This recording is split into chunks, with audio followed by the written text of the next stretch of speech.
নির্বাচন আসবে, চাঁদা মুক্ত এবং দুর্নীতি মুক্ত দেশ গড়ার জন্য কোন দলকে আপনি সমর্থন করবেন? আসলে বিএনপির আত্মশুদ্ধি প্রয়োজন।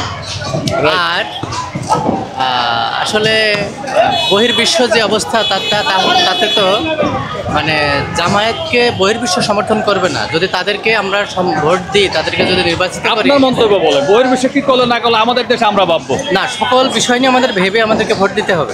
সেক্ষেত্রে মধ্যপন্থী যদি কাউকে দেওয়া যায়, সে বিএনপি হোক কিংবা অন্য নতুন দল আসলে, সেটা সমর্থন করা যায়, সেটাই ভালো হবে। ধন্যবাদ মতামতের জন্য। আপু ভালো আছে?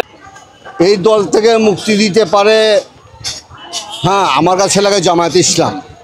জামায়াত ইসলাম? হ্যাঁ। তাহলে আপনার মন্তব্য হলো জামায়াত ইসলাম আসলে দুর্নীতি এবং চাঁদা মুক্ত এই দেশ গঠন হতে পারে, এটা সম্ভাবনা হ্যাঁ, আছে। আপনার প্রশ্নে আমি উত্তর দিলাম এরকম আমার এটাই তো ধারণা। আপনার মন্তব্য। হ্যাঁ হ্যাঁ, এরকম। তো আর কোন দলকে আমরা না না, নিতে পারি না? না, সমর্থনও আছে তার। তো জামায়াতকে কেন আপনি এটা বেছে নিলেন? জামায়াতকে চাঁদা জামাতকে এই জন্য আমরা বেছে নিলাম, যেমন যুক্তরাষ্ট্র, হ্যাঁ, থাপ্পড় আর চটকনা খায় বিদায় হয়েছে, সেরকম একটা থাপ্পড় আর চটকনা আমরা দিতে চাই আওয়ামী লীগকে, জামায়াতকে ক্ষমতা আই না। এবং হ্যাঁ হ্যাঁ, এবং বহু বিশ্বকে দেখাইতে চাই যে এরা সন্ত্রাস না, সন্ত্রাস না, জামায়াতকে আসলে এবং এরা জঙ্গলি না। এটা আমরা তো শুনে আসছি জামায়াত খুব না না, অসম্ভব, মোটেই না। এগুলো সাজানো, এগুলো সাজানো, এগুলো সাজানো। ফাঁসি দিল তারা কি অপরাধী ছিল না?